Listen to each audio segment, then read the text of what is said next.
My name is Paul Shotton, and on behalf of AdvocacyStrategy, I'd like to present our first step, prioritization, of our 7-step advocacy method.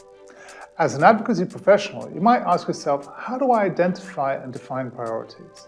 Well, prioritization is the first step of our 7-step method. Most public affairs practitioners have had a problem with prioritization.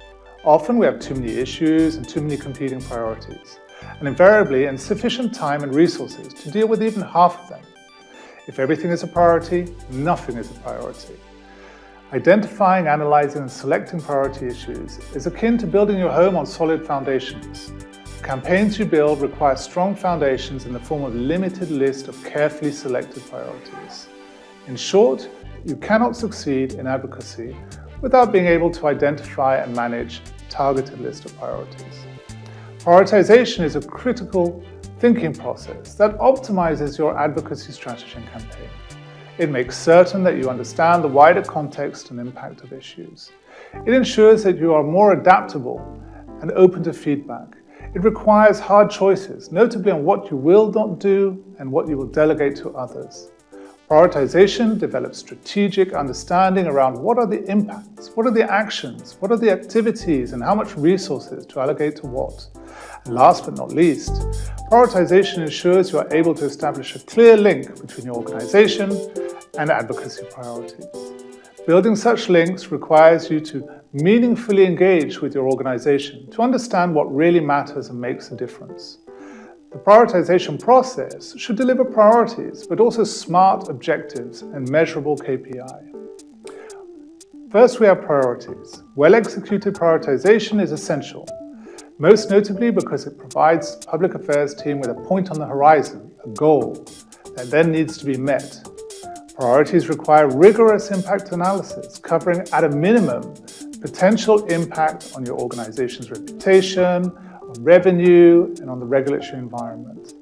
Impact analysis only works if you have a carefully selected indicators for impact and effective means of measuring them. Alongside indicators, you will need to find a tool and a platform for robust dialogue within your organization and with key stakeholders. This dialogue should seek to understand causes and effect, allow you to define strategies and desired results, and establish a common priorities, as well as align advocacy and organizational goals. Dialogue builds support from within your organization and is crucial to success. So what steps should you take when prioritizing? You need to use a tool to gather and organize information from your business. This tool should then inform your advocacy strategy. In gathering information for each identified issue, you should measure at least 2 or more of the following indicators. Impact. What will be the commercial, reputational, and regulatory impact of an issue? Urgency. What is the likelihood it will happen, and when is it likely to happen? Influence. What are the chances of influencing this issue? And positioning. What is our current positioning on this issue? Are we absent, or do we have a leadership role?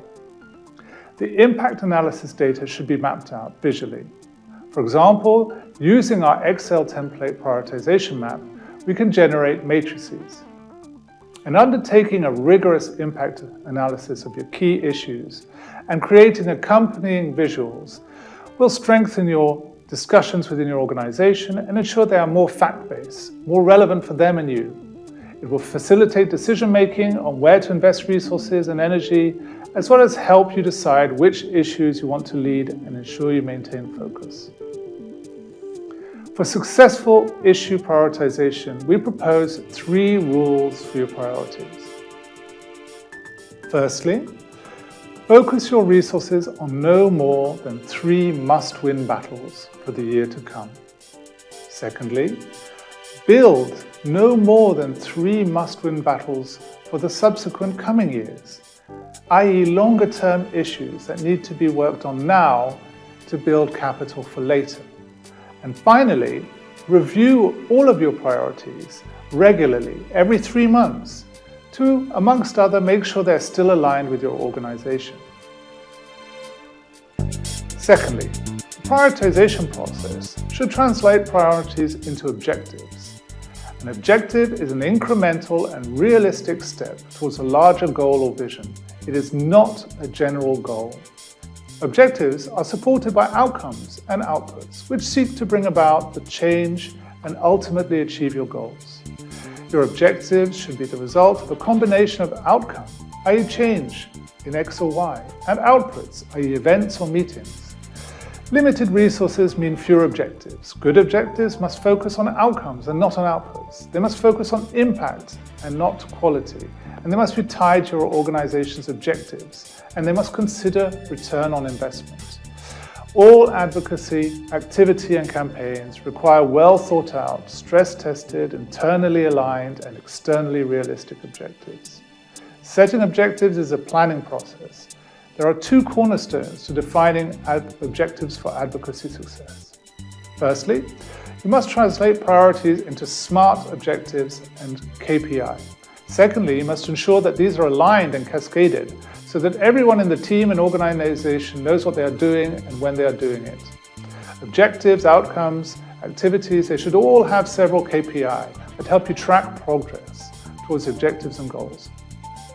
We strongly believe that successful advocacy is built on the most robust foundations: priorities, objectives, and KPIs. Setting and agreeing clear priorities with mechanisms to adapt, such as scoreboards, will give you focus and space to work. Building realistic yet challenging SMART objectives will help you manage expectations and maintain clarity on pathways to success. Finally, selecting the right KPI will ensure you have a clear pathway that pays equal attention to the outcome in the process. We all have limited resources. We all need to use them wisely on priorities that have the greatest impact for your organization. So in summary, our main recommendations for prioritization are as follows. Make sure you have a robust process to identify, analyze, and order your priorities. Try our free tools and exercises on priority mapping and including our excellent heat map. You'll need a process to do this effectively. Look to visualize your priorities. This is crucial to communicating them to your team and organization. Visualizations keep you focused and make it easier to explain to others. Consider how you delegate and deliver your priorities through trade association, consultancies, and other partners you work with. Resources are limited and focus is essential, and there is strength in numbers. Use your priorities and objectives as a basis for the planning process, working backwards to define outcomes and outputs and resources, always coupling these to several KPI. Consider using a scoreboard to ensure that your team have a shared overview of the strategy and progress. When considering the priority's level of urgency and your capacity to influence it, remember that early engagement is a key factor to success. Use free or paid legislative trackers for timelines of the political and policymaking process. Align your strategy and maintain a clear overview of the process. To further explore our 7 steps of advocacy method, as well as our free 7-step advocacy tools, including our free 7-step snapshot report, please visit us on www.advocacystrategy.com and contact us so that we can work with you to understand your needs.